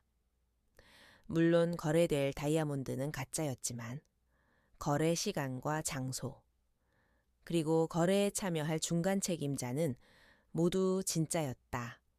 그 미끼는 너무나 사실적이어서 불법 거래를 추적하는 자라면 누구라도 물지 않을 수 없을 터였다. 이민혁은 암흑가의 정보 브로커에게 연락해 헬레나 강에게 이 정보가 흘러 들어가도록 지시했다. 정보의 출처는 경쟁 조직이 이민혁의 사업을 방해하기 위해 흘린 것처럼 위장했다. 그는 엘리시안 백화점 지하 4층의 비밀 물품 보관소를 거래 장소로 정했다. 그곳은 외부로 통하는 모든 경로가 완벽하게 통제되는, 한 번 들어가면 빠져나올 수 없는 거미줄 같은 곳이었다. 그는 그곳에서 여자의 가면을 벗겨버릴 생각이었다. 며칠 뒤 강유진의 팀은 그 미끼를 포착했다. 그들이 심어놓은 정보원을 통해 엘리시안 백화점 지하에서 은밀한 다이아몬드 거래가 있을 것이라는 첩보가 입수된 것이다. 김진우 요원이 흥분된 목소리로 보고했다. 팀장님, 대여입니다. 거래 시간, 장소, 심지어 중간 책임자인 최민준의 신원까지 확보했습니다. 이민혁의 핵심 수족 중 한 명입니다. 이번에 놈들을 일망타진할 기회입니다. 표면적으로는 완벽한 기회였다. 하지만 강유진은 본능적으로 무언가 잘못되었음을 느꼈다. 이민혁처럼 치밀하고 의심 많은 자가 이렇게 쉽게 자신의 약점을 노출할 리가 없었다. 그것은 너무 완벽해서 오히려 의심스러웠다. 너무 쉬워. 이건 초대장이야. 유진은 모니터에 떠 있는 정보들을 날카롭게 응시하며 말했다. 그녀는 즉시 팀원들에게 모든 정보를 원점에서부터 재분석하라고 지시했다. 팀은 밤을 새워 정보를 분석했다. 그들은 다이아몬드의 원산지, 이동 경로, 그리고 정보 브로커의 최근 활동 내역까지 샅샅이 훑었다. 마침내 그들은 결정적인 불일치를 찾아냈다. 정보에 명시된 다이아몬드 원석의 특징이 해당 광산에서 실제로 채굴되는 원석의 특징과 미세하게 달랐던 것이다. 전문가가 아니면 알아챌 수 없는 작은 차이. 그것이 바로 이민혁이 파놓은 함정의 증거였다. 김진우 요원의 얼굴이 굳어졌다. 함정이었습니다. 저희를 유인해서 제거하거나 정체를 밝혀내려는 속셈입니다. 팀원들 사이에 긴장감이 흘렀다. 하지만 강유진의 얼굴에는 오히려 차가운 미소가 번졌다. 그래, 함정이야. 하지만 훌륭한 사냥꾼은 남의 함정을 자신의 사냥터로 만들 줄 알아야지. 그녀는 함정을 피하는 대신 그 함정 속으로 걸어 들어가 판을 뒤집기로 결심했다. 그들의 목표는 변경되었다. 가짜 다이아몬드가 아니라 이민혁이 미끼로 내세운 진짜 중간 책임자 최민준을 확보하는 것이었다. 그를 생포하여 신문한다면 이민혁의 밀수 조직 전체의 실체를 파악할 수 있는 결정적인 증거를 얻게 될 터였다.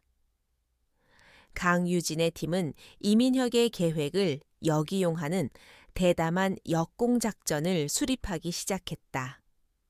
헬레나 강이 아닌 반부패 수사팀의 이름으로 그들을 덮치는 것이다. 작전은 완벽한 타이밍과 팀워크를 요구했다. 팀의 일부는 백화점 다른 층에서 소란을 피워 보안 인력의 시선을 분산시키는 역할을 맡았다. 김진우 요원은 백화점의 중앙 통제 시스템을 해킹하여 지하 4층에 CCTV 영상을 조작할 준비를 했다. 그리고 강유진이 이끄는 최전개 현장팀이 유틸리티 터널을 통해 비밀 물품 보관소로 침투하여 최민준을 신속하게 제압하고 빠져나오는 계획이었다. 거래 당일 밤. 폐점 시간이 지난 엘리시안 백화점은 거대한 유령선처럼 어둠과 침묵에 잠겨 있었다. 이민혁과 윤성호는 백화점 내부에 숨겨진 비밀 통제실에서 수십 개의 CCTV 화면을 지켜보고 있었다. 그들의 시선은 온통 지하 4층의 복도에 고정되어 있었다. 모든 출입구에는 그들의 사설 경호 인력들이 배치되어 있었다. 그들은 자신들이 쳐놓은 완벽한 덫의 먹잇감이 걸려들기만을 기다리고 있었다. 자정이 가까워질 무렵 약속된 작전이 시작되었다.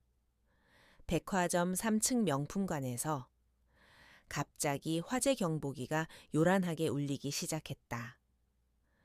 스프링클러가 터지고 비상등이 깜빡였다. 백화점의 야간 경비팀 전체가 3층으로 출동했다. 이민혁은 잠시 눈살을 찌푸렸지만 곧 사소한 사고일 것이라고 대수롭지 않게 여겼다. 그의 모든 신경은 지하 4층에 집중되어 있었다. 바로 그 순간 비밀 아지트에 있던 김진우의 손가락이 키보드 위에서 춤을 췄다. CCTV 영상 루프 시작합니다. 지금부터 5분간 그들은 텅 빈 복도만 보게 될 겁니다. 그의 말이 끝나기 무섭게 이민혁이 보고 있던 지하 4층의 CCTV 화면은 방금 전의 영상을 무한히 반복하기 시작했다. 그리고 어둠 속에서 강유진이 이끄는 검은 복장의 현장팀이 환풍구를 통해 소리 없이 모습을 드러냈다. 최민주는 가짜 다이아몬드가 든 서류 가방을 들고 약속 장소에서 초조하게 상대를 기다리고 있었다. 그는 오늘 이 미끼를 무는 자가 누구일지 궁금했다. 그러나 그가 마주한 것은 거래 상대가 아니었다. 어둠 속에서 순식간에 나타난 그림자들이었다. 그는 비명을 지를 틈도 없이 제압당했다. 강유진의 팀은 최민준의 입을 막고 신속하게 그를 데리고 왔던 길을 통해 사라졌다. 모든 것은 단 1분 만에 끝났다. 비밀 통제실. 이민혁은 아무런 변화가 없는 CCTV 화면을 보며 점점 인내심을 잃어가고 있었다. 그때 윤성호의 날카로운 눈이 화면의 미세한 이질감을 포착했다. 이사님, 영상이 이상합니다. 그가 말하는 순간 통제실 문이 거칠게 열리고 부하 직원이 뛰어 들어왔다. 이사님, 3층 화재 경보기는 오작동이었고 지하 4층에 최민준 이사가 사라졌습니다. 이민혁은 믿을 수 없다는 표정으로 텅 빈 복도만 비추는 화면을 노려보았다. 자신이 친 덫이 오히려 자신의 팔을 물어뜯어 버린 것이다. 이민혁의 비밀 통제실은 그의 분노로 얼어붙어 있었다. 산산조각 난 모니터 파편이 바닥에 흩어져 있었고 부하 직원들은 감히 숨도 제대로 쉬지 못하고 고개를 숙이고 있었다. 이민혁은 창가에 서서 어두운 도시를 내려다보고 있었다. 그의 실루엣은 상처 입은 포식자처럼 위태롭고 사나워 보였다. 완벽하다고 믿었던 자신의 덫이 오히려 자신의 목을 조르는 올가미가 되어 돌아왔다. 초애민주는 어디 있지? 그의 목소리는 얼음장처럼 차가웠다. 윤성호가 한 걸음 앞으로 나서며 대답했다.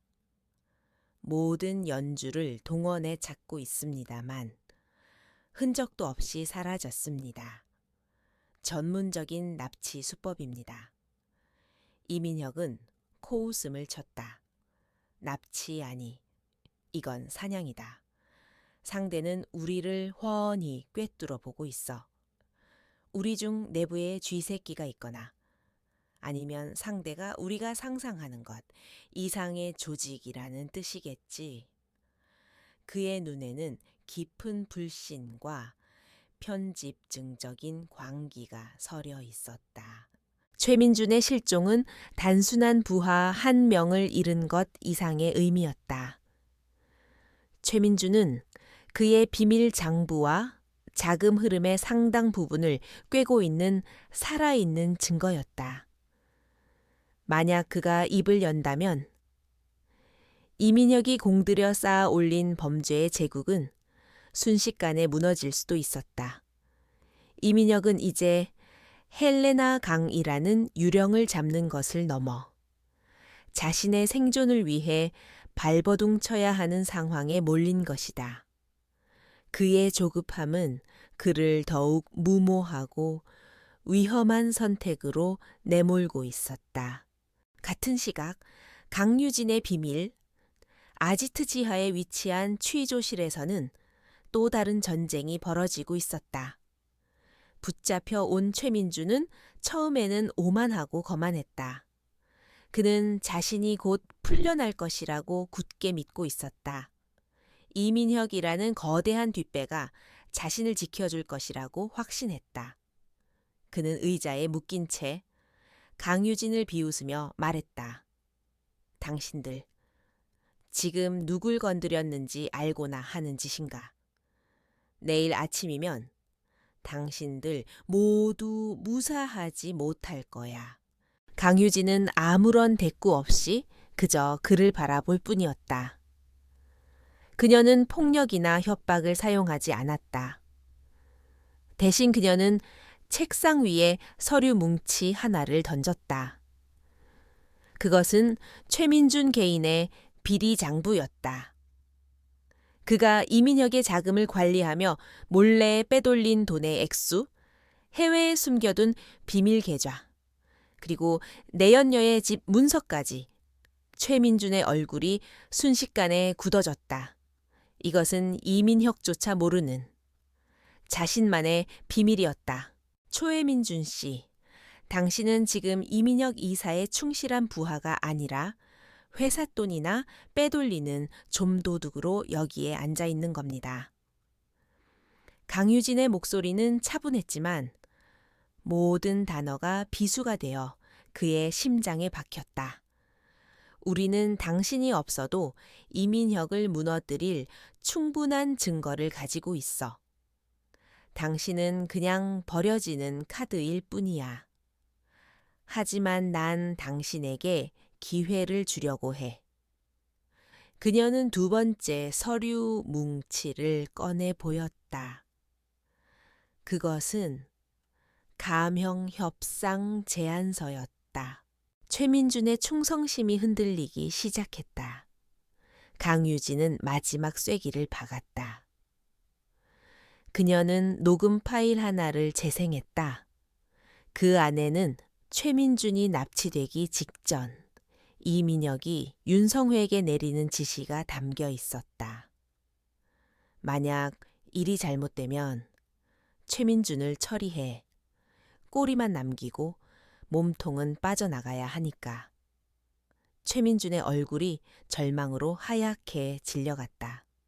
그는 자신이 믿었던 주인에게 철저히 배신당했다는 사실을 깨달았다. 결국 최민준은 무너졌다.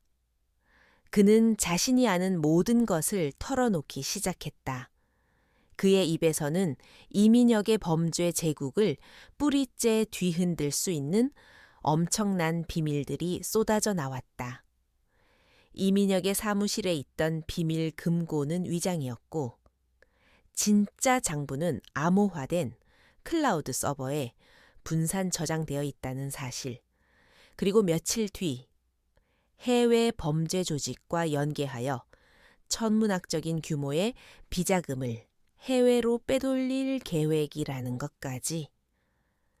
마지막 퍼즐, 조각들이 맞춰지는 순간이었다.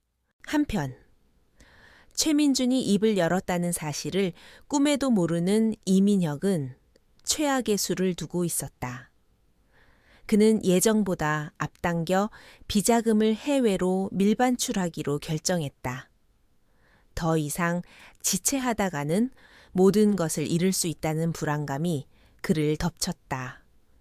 그는 자신의 해외 파트너들에게 긴급히 연락을 취하고 엘리시안 백화점 창립 기념 파티가 열리는 날, 그 혼란을 틈타 마지막 거래를 성사시키기로 했다.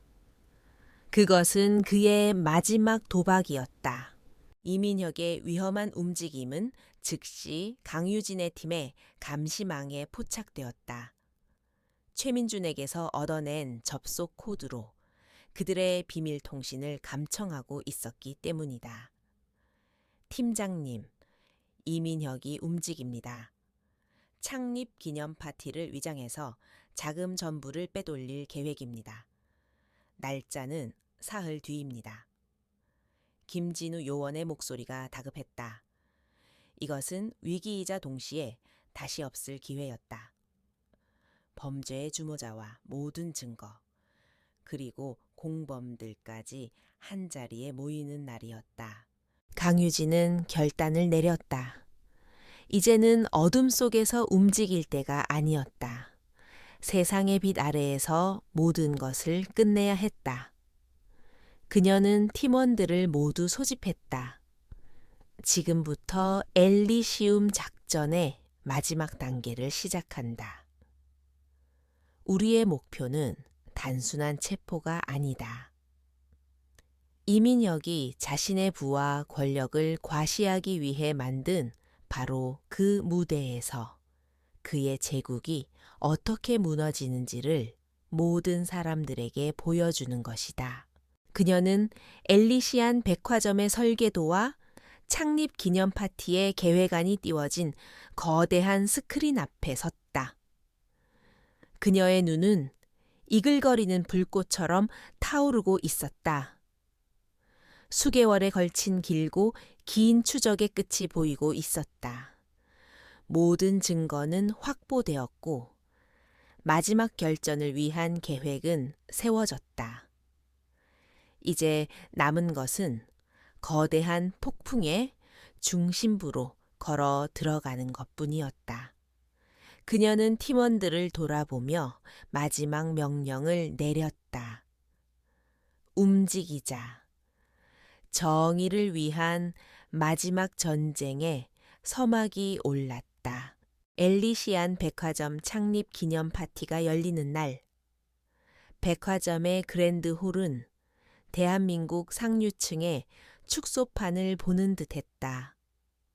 수백 개의 샹들리에가 밤하늘의 별처럼 홀을 밝혔고 그 아래에는 최고급 드레스와 턱시도를 차려입은 정재계 인사들과 셀러브리티들이 샴페인 잔을 부딪히고 있었다.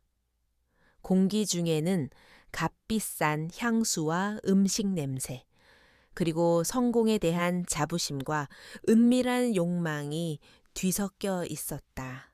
이 거대한 연회의 중심에는 단연 이민혁이 있었다. 그는 완벽한 호스트로서 하객들을 맞이하고 카메라 플래시 세례를 받으며 자신의 성공 신화를 설파하고 있었다.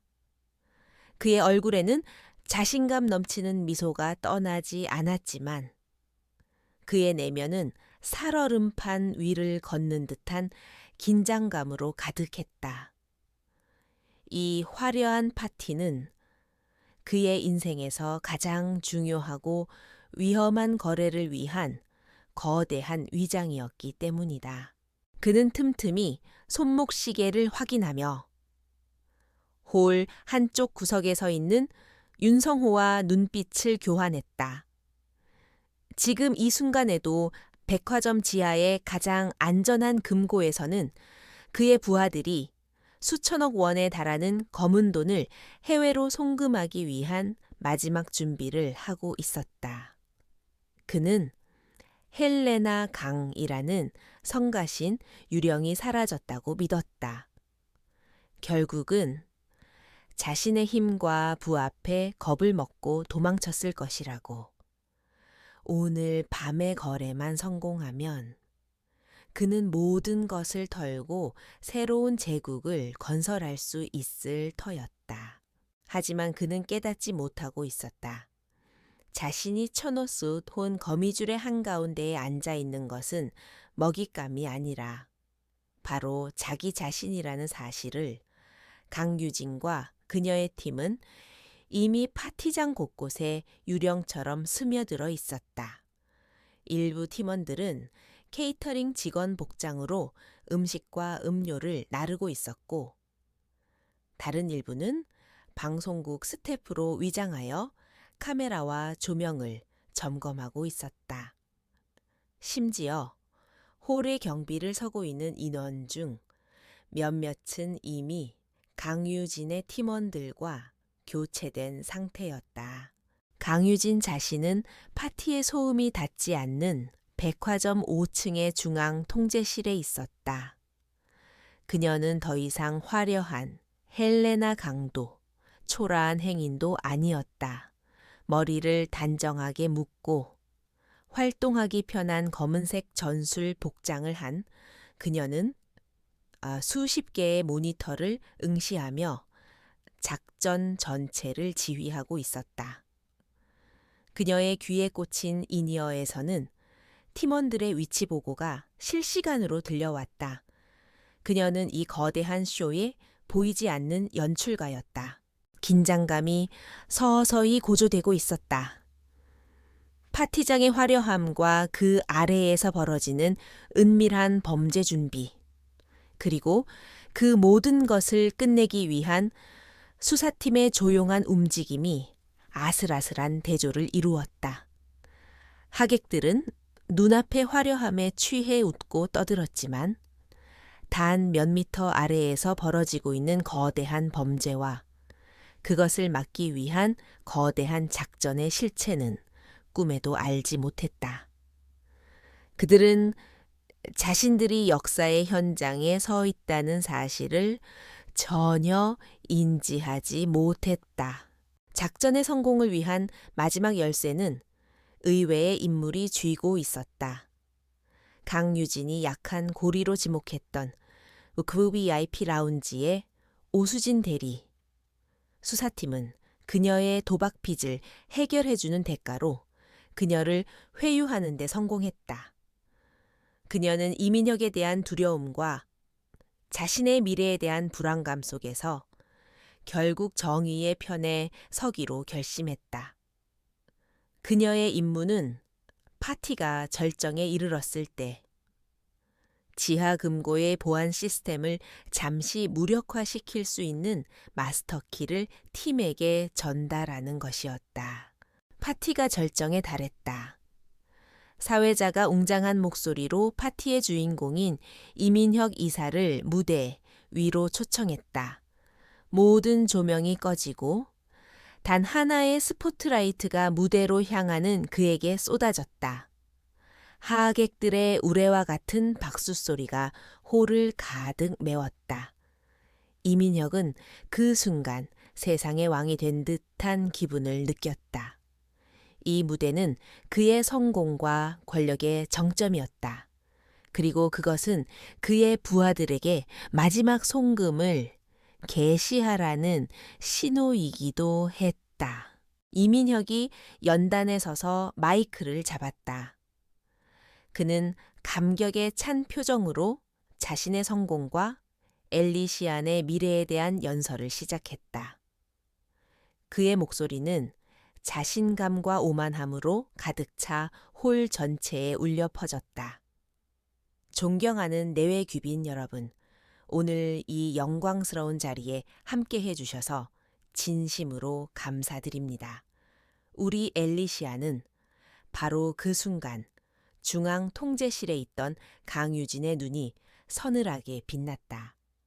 그녀는 이니어의 나지막이 명령했다. 지금부터 공연을 시작한다. 비밀 아지트에서 대기하고 있던 김진우 요원의 손가락이 키보드 위를 폭풍처럼 내달렸다. 엔터 키를 누르는 순간 엘리시안 백화점의 모든 통제 시스템이 그의 소나귀에 들어왔다. 연설을 하던 이민혁은 전혀 눈치채지 못했다. 하객들 역시 아무것도 알지 못했다. 그들은 자신들의 눈앞에서 한 남자의 제국이 무너져 내리는 역사적인 공연의 막이 오르고 있다는 사실을 전혀 예상하지 못한 채 오직 무대 위의 주인공에게만 시선을 고정하고 있었다. 이민혁이 연설의 첫 문장을 내뱉는 순간이었다. 그의 등 뒤에 있던 거대한 LED 스크린이 갑자기 지지직거리며 노이즈를 일으켰다. 엘리시안 백화점의 화려한 로고가 일그러지더니 이내 암전되었다. 파티장의 하객들이 웅성거리기 시작했다. 이민혁은 잠시 말을 멈추고 당황한 표정으로 기술팀을 쳐다보았다. 방송사고라고 생각했다. 하지만 그것은 사고가 아니었다. 거대한 심판의 시작이었다. 잠시 후 스크린이 다시 켜졌다. 화면 중앙에는 엘리시안의 로고 대신 날카로운 독수리가 그려진 국가반부패 수사팀의 공식 문장이 나타났다. 홀 안에 모든 사람들이 숨을 죽였다. 이민혁의 얼굴에서 핏기가 가시기 시작했다. 화면은 곧바로 바뀌어 암호화된 비밀장부의 리스트와 해외 페이퍼 컴퍼니의 계좌번호들이 빼곡하게 화면을 채웠다. 액수는 일반인의 상상을 초월하는 천문학적인 숫자였다. 곧이어 홀 전체에 음성이 울려 퍼졌다. 이민혁이 해외 범죄 조직과 거래하는 내용이 담긴 비밀 녹음 파일이었다. 자신의 목소리가 스피커를 통해 흘러나오자 이민혁은 공포에 질린 표정으로 스크린을 바라보았다. 그의 목소리는 계속해서 흘러나왔다. 윤성회계 강유진의 뒷조사를 지시하는 목소리, 그리고 최민준을 제거하라고 명령하는 냉혹한 목소리까지. 그의 모든 범죄가 만천해 공개되고 있었다. 파티장은 순식간에 아수라장으로 변했다. 비명과 고함이 뒤섞였다. 이민혁의 범죄에 연루된 정재계 인사들은 사색이 되어 출구를 향해 달려갔지만 이미 모든 출입구는 굳게 닫혀 있었다. 파티를 취재하던 기자들은 처음에는 어리둥절했지만 곧 이것이 대한민국을 뒤흔들 엄청난 특종이라는 것을 깨닫고 미친 듯이 카메라 셔터를 눌러댔다. 화려했던 파티는 이제 거대한 혼돈의 도가니가 되었다. 스크린에 마지막 영상이 나타났다. 초췌한 모습의 최민준이 취조실에 앉아 있었다. 그는 떨리는 목소리로 이민혁의 지시를 받아 저질렀던 모든 범죄를 자백하기 시작했다. 그의 증언은 이민혁의 제국에 마침표를 찍는 마지막 망치질이었다. 영상이 끝나자 무대 위에 서 있던 이민혁은 완전히 넋이 나간 사람처럼 허공을 응시하며 주저앉았다. 그의 세계는 단 몇 분 만에 완벽하게 파괴되었다. 바로 그때 그랜드홀의 정문이 활짝 열렸다. 눈부신 조명과 함께 제복을 입은 수사관들이 도열하며 양옆으로 갈라섰다. 그리고 그 사이로 한 여성이 걸어 들어왔다. 더 이상 위장신분이 아닌 국가반부패 수사팀의 수석팀장으로서의 강유진이었다. 그녀는 짙은 남색의 제복을 입고 있었고 그녀의 눈빛은 그 어떤 보석보다도 날카롭게 빛났다. 혼란에 빠져있던 모든 사람들의 시선이 일제히 그녀에게로 향했다. 강유진은 혼란스러운 군중 사이를 가르며 마치 모세가 홍해를 가르듯 무대를 향해 똑바로 걸어갔다. 그녀의 발걸음 소리는 홀의 소음을 잠재우는 힘이 있었다. 그녀는 무대 아래에 멈춰 서서 무너진 왕처럼 주저앉아 있는 이민혁을 차갑게 내려다보았다. 두 사람의 시선이 허공에서 마주쳤다. 한때 그녀를 벌레처럼 무시했던 남자와 그 남자의 제국을 무너뜨린 여자의 마지막 대면이었다. 그녀는 마이크를 잡고 자신의 팀이 이미 장악한 음향 시스템을 통해 말했다.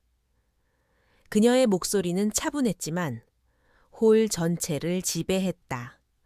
이민혁, 당신이 쌓아 올린 성은 당신이 무시했던 사람들의 피와 눈물 위에 세워진 것이었다. 당신은 법 위에 군림할 수 있다고 믿었겠지만 대한민국에 선격은 없다. 그녀는 품에서 서류 한 장을 꺼내 들었다. 체포영장이었다. 이민혁, 당신을 특정 경제범죄가중처벌, 법상 횡령 및 배임, 범죄수익은닉 규제법 위반, 살인교사 혐의로 긴급 체포한다. 강유진의 선언에 이민혁은 마지막 발악을 했다. 거짓말. 이건 음모야. 네가 뭔데? 날 심판해.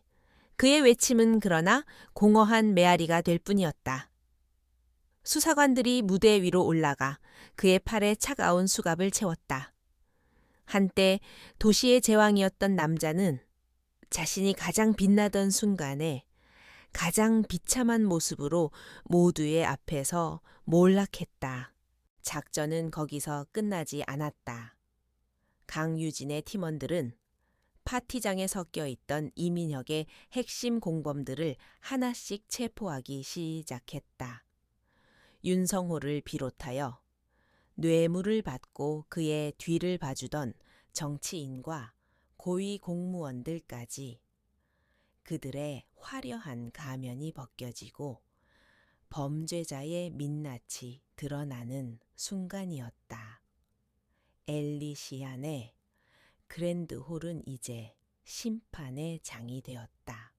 강유진은 이 모든 광경을 조용히 지켜보았다. 그녀의 시선은 무대를 지나 홀 2층에 위치한 VIP 라운지를 향했다. 모든 것이 시작되었던 바로 그 장소. 한 여성이 단지 초라해 보인다는 이유만으로 모욕과 경멸을 당했던 곳. 그녀가 1억 원을 결제하며 던졌던 돌멩이가 이제 거대한 파도가 되어 이 부패한 성을 집어삼킨 것이다. 진정한 판결은 결제대 앞에서가 아니라 바로 이곳에서 내려졌다. 백화점 밖에서는 수많은 경찰차와 방송 중계차의 경광등이 밤을 대낮처럼 밝히고 있었다. 한때 욕망의 상징이었던 엘리시아는 이제 거대한 범죄 현장이 되어 역사의 한 페이지를 장식하고 있었다. 폭풍이 지나간 뒤 세상은 한동안 엘리시안 게이트의 후폭풍으로 들끓었다. 뉴스 채널은 연일 이민혁의 범죄 제국이 어떻게 무너졌는지를 상세히 보도했다. 그가 정재계의 거물들과 맺었던 검은 거래, 해외로 빼돌린 천문학적인 비자금, 그리고 그 과정에서 희생된 수많은 사람들의 이야기가 낱낱이 파헤쳐졌다. 한때 부와 명성의 상징이었던 엘리시안 백화점은 이제 대한민국 사회에 썩은 환부를 드러내는 거대한 증거물이 되어 있었다. 법의 심판은 엄정했다. 이민혁은 법정에서 과거에 오만하고 위압적인 모습을 모두 잃은 채 초라한 죄수복을 입고 있었다. 그는 자신의 모든 혐의에 대해 유죄를 선고받고 무기징역이라는 죗값을 치르게 되었다. 그의 충실한 그림자였던 윤성호 역시 그의 범죄 행각에 대한 대가로 긴 시간 동안 감옥에서 보내게 되었다. 그들이 쌓아 올렸던 모래성은 파도 한 번의 흔적도 없이 사라져 버렸다. 모든 사건의 시작점에 있었던 VVIP 라운지의 스타 판매원 박서연. 그녀는 사건이 터진 직후 백화점에서 해고되었다. 화려했던 명품 유니폼 대신 그녀는 이제 동네의 작은 마트에서 계산원으로 일하고 있었다. 어느 날 저녁 그녀는 계산대 옆에 놓인 신문에서 이민혁의 재판 결과를 보았다. 그리고 그 옆에는 엘리시안 게이트를 해결한 신원 미상의 여성 수사관에 대한 작은 기사가 실려 있었다. 그녀는 그제야 깨달았다. 자신이 벌레 보듯 무시했던 그 초라한 여성이 사실은 거대한 악을 무너뜨린 정의의 심판자였다는 것을. 그녀는 텅 빈 마트에서 오랫동안 고개를 들지 못했다. 강유진의 팀에 협력했던 사람들은 약속대로 법의 보호를 받았다. 결정적인 증언을 했던 최민주는 감형을 받아 새로운 삶을 살 기회를 얻었다. 마지막 순간에 용기를 내어 수사팀을 도왔던 오수진 대리는 증인 보호 프로그램 아래 신분을 바꾸고 조용한 도시에서 새로운 일을 시작했다. 그녀는 가끔 하늘을 보며 자신을 어둠 속에서 꺼내준 이름 모를 그 여성을 떠올렸다. 그리고 폭풍의 눈이었던 강유진. 그녀의 이름과 얼굴은 세상에 알려지지 않았다. 언론과 대중은 엘리시안의 유령이라 불리는 그녀의 정체를 궁금해했지만 그녀에 대한 모든 정보는 국가 기밀로 분류되었다. 작전이 끝난 후 그녀는 다시 평범한 일상으로 돌아왔다.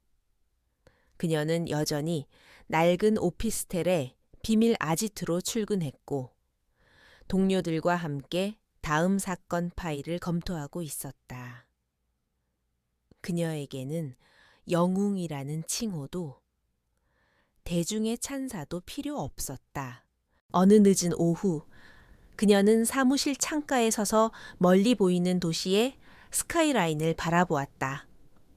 저 멀리 새로운 주인을 맞이하여 재개장을 준비하는 엘리시안 백화점의 실루엣이 보였다. 그녀는 이민혁의 몰락을 떠올렸지만 그녀의 마음속에는 승리의 쾌감 대신 씁쓸한 여운과 무거운 책임감이 자리하고 있었다. 이민혁은 사라졌지만 이 도시의 어딘가에는 또 다른 이민혁이 자라나고 있을 것이기 때문이었다. 그녀의 싸움은 끝난 것이 아니었다. 단지 하나의 전투가 끝났을 뿐이었다.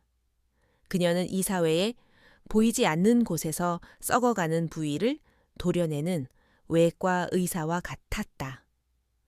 사람들은 그녀의 존재를 모르지만 그녀는 묵묵히 자신의 일을 계속해 나갈 것이다.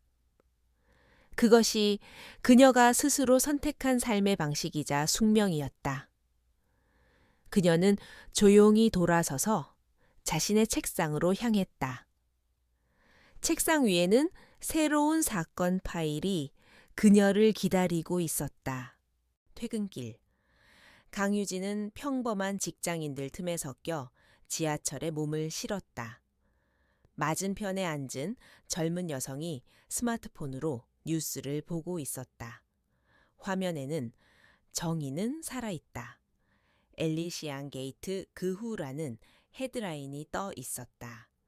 유진은 잠시 그 화면을 응시하다가 이내 창밖으로 시선을 돌렸다. 빠르게 스쳐 지나가는 도시의 불빛 속에서 그녀는 수많은 평범한 사람들의 얼굴을 보았다.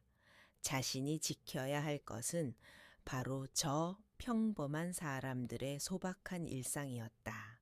지하철에서 내린 그녀는 익숙한 길을 따라 자신의 작은 집으로 향했다. 집 앞 가판대 신문 한 면에는 수갑을 찬 이민혁의 사진이 대문짝만하게 실려 있었다. 그녀는 그 신문을 잠시 바라보다가 아무 일 없었다는 듯 발걸음을 계속했다. 폭풍이 지나간 뒤 찾아온 고요한 새벽처럼 그녀의 마음은 평온했다.